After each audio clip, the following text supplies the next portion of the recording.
Here is the rewritten script. Here is something worth paying attention to. Go find someone who retired genuinely comfortably at 80. No money worries. No weekend shifts at the local home improvement store to make ends meet. No grown kids quietly picking up utility bills behind the scenes. And ask them what their secret was. Ask them what they did differently from the neighbors who ran out of money somewhere around age 74.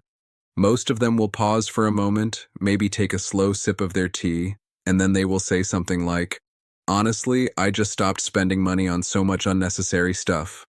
Not everything, not the purchases that genuinely mattered, but particular categories of spending that feel completely reasonable, even wise in the moment, and that quietly drain retirement savings over years and decades until eventually the numbers simply stop adding up.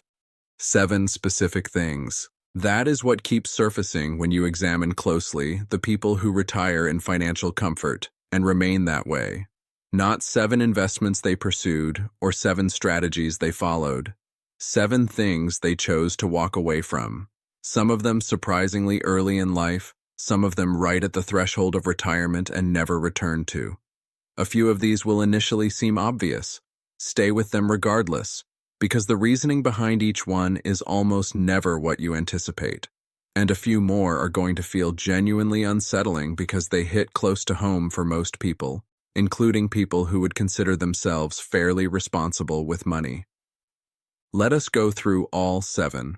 Pull into any car dealership on a Saturday afternoon, and you will witness the same scene unfolding in slow motion. A couple, probably in their late 50s or early 60s, standing in front of a gleaming new sport utility vehicle, while a salesperson walks them through trim levels, panoramic glass roofs, heated surfaces everywhere. The soft ambient lighting strips inside the door panels that glow in whatever color you select. The couple looks thrilled. They have been talking about this purchase for months. They have earned it. They worked hard, and they are about to make a decision that will cost them considerably more than they realize. Here is the number that dealerships have absolutely no interest in displaying on a poster. The average new vehicle loses somewhere between 15 and 20% of its value in the first year of ownership. Not because anything went wrong with it, not because it turned out to be a poor choice, simply because it was driven off the lot. Simply because it now has a registered owner and some accumulated miles and a record. A $58,000 sport utility vehicle you purchase today is worth approximately $47,000 by next summer, and you did absolutely nothing wrong. That is simply how this type of asset behaves. Financially secure retirees understand this deeply, and they respond to it with the same energy most people reserve for confirmed financial losses. The approach they take instead is unglamorous and remarkably effective. They purchase certified pre-owned vehicles, typically 2 to 4 years old, and allow someone else to absorb that initial brutal wave of depreciation. Essentially the same vehicle in almost every meaningful way, the same features, the same reliability history, the same general driving experience, but the price reflects what the car is actually worth rather than the illusion of what it costs brand new. Then they drive those vehicles for a long time, not because they cannot afford newer ones, but because they understand that a vehicle's actual function is transportation, and a well-maintained 2019 model performs that function just as effectively as a 2025 one. The gap between the two is not comfort or safety in most cases. It is a monthly payment and the gradual financial drain that accompanies it. There is a particular kind of retiree who takes genuine satisfaction in this approach. The one with a 7-figure net worth who is still driving something with 160,000 miles on the odometer and a coffee stain on the passenger seat that has probably been there since 2018. Ask them about it, and they will shrug and say something like, "The engine runs fine. Why would I replace it?" That shrug is carrying a tremendous amount of financial weight. The people burning through their retirement savings most rapidly are often the ones locked into fresh lease payments every 3 years. The psychology behind this is understandable. Retirement feels like the finish line, the reward, the time to finally enjoy the finer things. But a car is not a reward. It is an expense. And the difference between treating it as an expense versus treating it as a symbol accumulates into serious money across a 25-year retirement. Here is a small experiment you can run the next time you make any significant purchase. Watch the expression of the person who just sold it to you immediately after the transaction is technically finalized. Observe what happens in that 3-second window between "Would you like to pay by card?" and "Have you considered our protection plan?" There is a very distinct shift that occurs, a kind of measured concern, as though they are about to share something critically important for your benefit. That shift is a rehearsed performance, an exceptionally well-practiced one, but a performance nonetheless. Extended warranties are, as a product category, among the most profitable items that retail stores offer. Not the refrigerators themselves, not the laptops. The little coverage plan they attach to the refrigerator or the laptop. The profit margin on a protection plan is enormous compared to the margin on the actual product, which is precisely why the commission structure creates such strong incentives to push them so aggressively. The uncomfortable arithmetic here: most consumer products either fail within the first year, which falls under the manufacturer's warranty included free with the purchase, or they function well beyond the period the extended warranty covers. The overlap, that specific window where your product breaks down and your extended warranty actually applies, is narrow by design. Companies model these products very carefully before bringing them to market. They know the claim rates, they know the pricing thresholds. They are not offering protection plans out of generosity. Financially secure retirees have typically lived long enough to learn this lesson the slow way. They purchased the plans. They never filed a claim. They stopped purchasing the plans. The principle they operate by is straightforward. Insure what you genuinely cannot afford to replace or what would represent a catastrophic financial setback. Comprehensive health coverage, homeowners insurance with appropriate liability protection, possibly long-term care coverage depending on personal circumstances and family situation. These are areas where the worst-case outcome is severe enough that paying for protection makes genuine sense. A 5-year warranty on an $800 dishwasher does not belong in that category. The same reasoning applies to the growing universe of niche insurance products that have multiplied considerably in recent years. Policies covering specific illness categories, supplemental coverage stacked on top of existing coverage, protection plans for individual electronic devices, specialty policies for circumstances so narrow they read like hypothetical scenarios. These products exist because someone built a spreadsheet confirming they were financially profitable. They are not particularly advantageous for the people purchasing them. The alternative that financially aware retirees use is sometimes called self-insuring, which is a formal-sounding term for a straightforward idea. They maintain a cash reserve for the routine disasters of everyday life: the appliance that stops working, the unexpected car repair, the minor home issue that requires attention, and they pay for those things directly when they arise. The math almost always works in their favor over time. The money they do not spend on plans they never use remains in their accounts earning returns until the day they genuinely need it. Somewhere around 2014, a substantial portion of American homeowners became convinced that their kitchens needed to be gray. Then they needed shiplap. Then they needed open shelving with carefully curated mismatched dishes on display. Then black-framed windows. Then very specific quartz countertops with a particular veining pattern prominently featured on a popular cooking program. Then barn doors on rooms that had never been barns and already had perfectly functional hinged doors.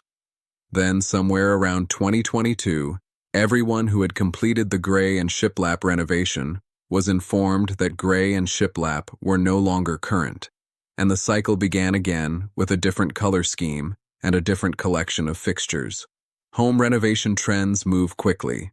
The transition from aspirational to dated has compressed to roughly 5 years in many categories. This is not coincidental. It is a built-in feature of an industry that benefits enormously from homeowners feeling as though their perfectly functional homes are somehow falling short. Financially secure retirees who remain that way have a fundamentally different relationship with their homes. They renovate when something genuinely requires repair. They renovate when a layout is truly inefficient rather than simply unfashionable. They renovate when a structural condition demands it. The roof, the foundation, aging heating and cooling systems, electrical work that predates safety standards most people would find troubling. These are the categories where renovation constitutes maintenance rather than aesthetics. What they do not do is tear out a working kitchen because countertop preferences have shifted. What they do not do is remodel a bathroom that functions perfectly well because someone on television declared that the tile choice is wrong. The financial reality of this is striking. A mid-range kitchen renovation costs between $40,000 and $80,000 depending on scope and location. Homeowners typically recover somewhere between 60 and 70 cents of every dollar invested when they eventually sell. That means a $60,000 renovation might return $40,000 in resale value. A guaranteed minimum loss of $20,000 before you account for how quickly today's trending design decisions read as tomorrow's before photograph. Do that twice across a 25-year retirement, and you have handed the renovation industry something in the neighborhood of a brand new vehicle. Do it 3 times, and you are looking at figures that would make a sensible person need a moment to sit down. The wealthiest retirees often occupy homes that have not received a major aesthetic update in a considerable amount of time. The wood paneling remains untouched. The tile dates from a decade that does not trend on social media. The kitchen layout is the one the house was originally built with, and their financial statements look considerably healthier than those of neighbors who have cycled through 3 renovation phases, chasing a magazine cover version of home that keeps drifting just slightly beyond reach. There is a specific pattern that appears reliably among people who build genuine wealth across a lifetime. In their 30s and 40s, when money first begins accumulating in meaningful quantities, there is often a phase, the branded phase, the period when visible markers of achievement feel important, the watch that signals something, the bag that announces something, the car brand or the neighborhood or the clothing logo that communicates a specific message to a specific audience. It is a deeply human impulse. The entire point of these products from a marketing perspective is to meet that impulse precisely where it lives. But somewhere in the process of genuinely building wealth, something changes. And by retirement, certainly by the time someone has more financial security than they will realistically ever exhaust, the appeal of the status signal tends to diminish almost entirely. The reason becomes clear once you see it. The audience for luxury status goods consists almost entirely of people who cannot afford them. The person walking past you who registers the label on your jacket, the badge on your car, the brand on your bag, they are registering it because they recognize what it signals and cannot afford it themselves. People who are genuinely wealthy in any meaningful sense do not pay particular attention. They have been surrounded by it long enough that it ceased to be interesting, which means the entire mechanism of the status purchase, acquiring something to communicate something to someone, stops functioning on its intended audience the moment you are actually in a financial position to afford it comfortably. Financially secure retirees tend to make a quiet shift toward quality over branding. The distinction is significant. Quality means something performs well, endures over time, and fulfills its function. A well-crafted piece of clothing, a durable piece of equipment, a dependable tool. These things can carry a real price tag, sometimes a substantial one, but that price reflects function rather than a logo. They purchase things that last rather than things that broadcast. They wear clothes that fit properly and are constructed well, and those clothes might come from a department store or they might not. But the label is not the point. The observation made in certain financial circles is that you can often identify genuinely wealthy retirees precisely because they do not appear wealthy by the standards most people apply. Plain timepiece, practical car, understated clothing that happens to be exceptionally well made. The people most aggressively displaying visible luxury branding are statistically more likely to be carrying significant debt, than the person in the simple navy blazer who never mentioned their investment portfolio. Retirement creates a particular kind of vulnerability.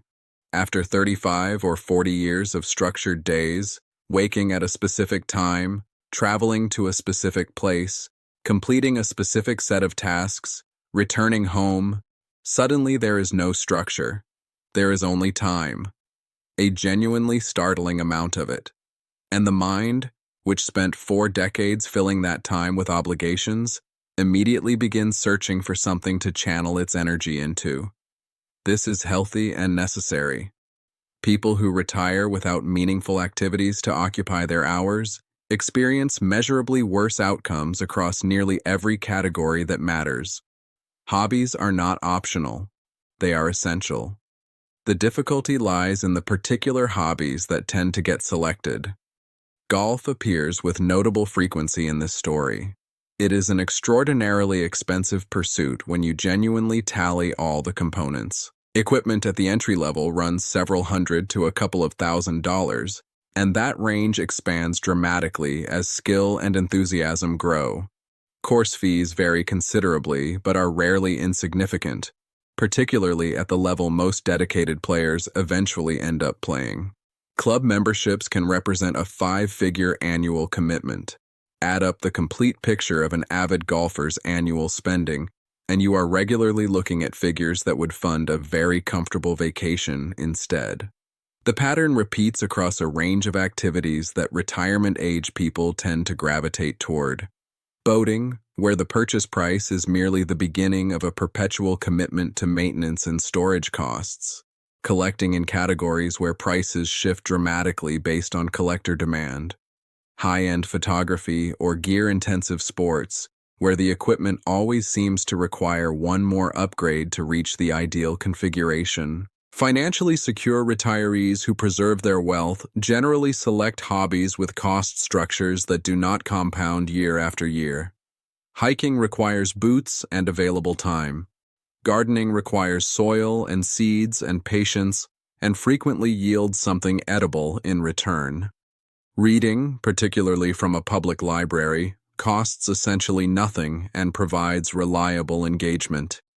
Pickleball, which has emerged as a genuine cultural phenomenon among retirees over the past several years, requires modest equipment and delivers a complete social and physical experience for a minimal ongoing cost.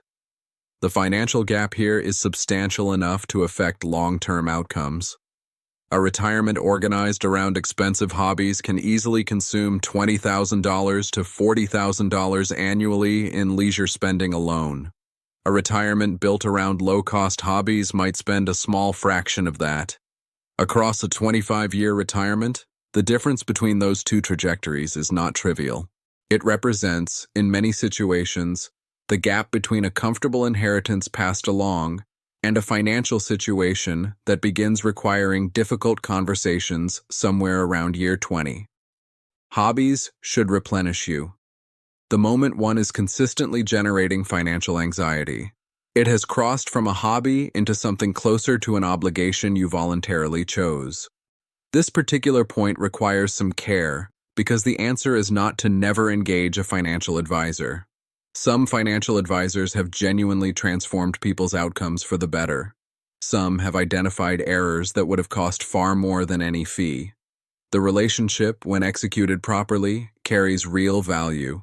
The specific issue is a particular fee arrangement, and the problem hides in plain sight. The standard compensation model in the financial advisory industry charges a percentage of assets under management each year. Most commonly, somewhere around 1% of your total portfolio annually. On the surface, this sounds like a negligible figure. 1% seems like nothing. People routinely tip more than 1%. Applied across time, it is far from nothing. Consider a $1 million portfolio as a starting point. A 1% annual fee costs $10,000 in the first year. That feels manageable. But that $10,000 is also money that will not be invested. It will not compound. And the following year, the fee will apply to the new total, and so on across every year of a retirement that might span 2 or 3 decades. The compounding effect of accumulating fees over a lengthy retirement is a figure that consistently shocks people when they actually sit down and calculate it. Depending on portfolio growth assumptions and the time horizon involved, a 1% annual fee can remove several $100,000 from the final outcome over a 25-year period, sometimes considerably more. The alternative that financially conscious retirees have gravitated toward is more straightforward. A category of professional called a fee-only fiduciary advisor charges a fixed rate, an hourly fee, or a flat annual retainer rather than a percentage of the portfolio. You compensate them specifically for their guidance when you require their guidance, and then the arrangement concludes. No ongoing silent percentage, no incentive structure tied to keeping your assets under their management. The counsel you receive from this type of advisor is structurally better aligned with your interests because their income does not increase when your portfolio grows and does not depend on you remaining in the relationship indefinitely. The other path many financially sophisticated retirees take is managing their own money through straightforward, low-cost index funds. The research supporting this approach has been consistent for decades. Simple, low-fee index investing outperforms most actively managed strategies across extended time periods, and the complexity involved in establishing and maintaining it is considerably less than the industry would prefer people to believe. It does not require constant attention. It does not require professional expertise to implement. It requires understanding a small number of foundational principles and applying them consistently. The underlying arithmetic here is the most critical consideration. Fees are certain. Market returns are not. The one figure you have reliable control over in your investment outcome is what you pay to participate in it. Keeping that figure as minimal as possible is the one strategy that delivers results, regardless of what markets decide to do. This final point is the one that connects every other item on this list, and it is the one that is most difficult to address honestly, because doing so requires acknowledging something most people would prefer not to acknowledge about themselves. Retirement, for all its freedoms, creates an unusual emotional environment. There is more time, frequently considerably more time than the person anticipated, and more unstructured time than they have experienced since childhood. There are days, inevitably, that feel sluggish. Days when the phone does not ring as often as you would like, or when your energy is not what it once was, or when you notice someone else living a life that appears fuller or more exciting than whatever your Tuesday afternoon currently looks like. The thing that is always accessible, always effortless, and always promises to address those feelings is making a purchase. The digital shopping infrastructure that has developed over the past 15 years is extraordinarily skilled at meeting that moment. A few taps at 10 in the evening, something is on its way, something to anticipate, something to make the day feel as though it carried purpose. Vacation packages appear on social media at precisely the right moment after viewing a friend's beach photographs. A shiny new piece of equipment surfaces when the existing one functions perfectly, but the hobby has grown slightly stale.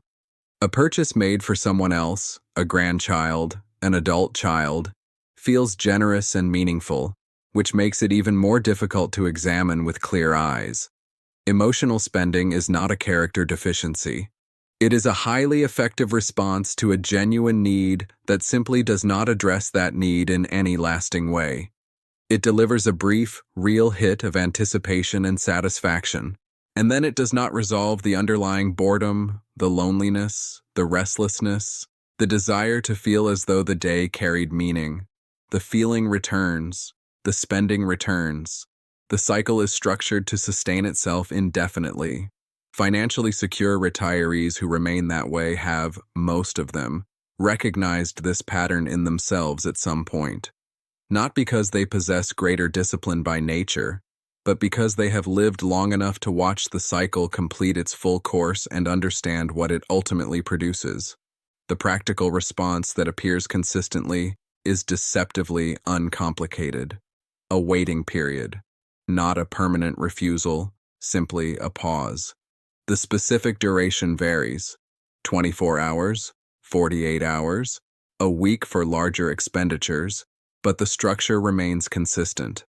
The impulse surfaces, the purchase feels urgent, the waiting period begins. Most emotionally driven purchases do not survive the waiting period. The feeling that made them seem essential has passed. The item no longer feels necessary. The money remains. The question that gets examined during that window, in some form or another, is whether the thing being purchased will actually resolve the underlying problem or merely cover it temporarily. When the answer is honest, it is almost always the latter. The genuine wealth protection here is not a budgeting technique. It is an understanding that money is finite and feelings are renewable. That boredom can be addressed through activity rather than acquisition. That loneliness responds better to a phone call than to a package arriving at the front door. That the impulse to spend, when you learn to interpret it clearly, is often communicating something important about what you actually require, and that what you actually require almost never carries a price tag. 7 categories, none of them complicated. None of them demanding a financial background or a particular income level to comprehend and put into practice. The comfortable retirees, the ones who appear calm at 82, who do not tense up when a car repair bill arrives or an unexpected medical expense surfaces, who are not quietly terrified of outliving their savings, did not arrive there through a single inspired decision. They arrived there through a long series of unremarkable decisions not to purchase something. While someone else financed a new sport utility vehicle, they kept the existing one maintained. While someone else renovated the kitchen, they repaired the roof and left the kitchen unchanged. While someone else paid a percentage fee, they barely registered until they finally added it up. They paid a flat fee once annually and retained the remainder. While someone else shopped at 11 in the evening to make a quiet night feel less quiet, they called a friend or simply went to sleep. Unremarkable decisions repeated across decades produced something genuinely remarkable. There is a version of retirement that appears impressive from the outside. Fresh vehicle in the driveway, recently renovated kitchen, recognizable brand names everywhere, regular cruise ship photographs posted online. And there is a version that does not appear like much from the outside at all. The modest car, the lived-in home, the low-key leisure activities. But that second version comes with a quality of financial calm that the impressive-looking version frequently cannot match. The choice between them is made primarily in the small, invisible, everyday moments when no one is observing and nothing feels particularly significant. Those moments add up.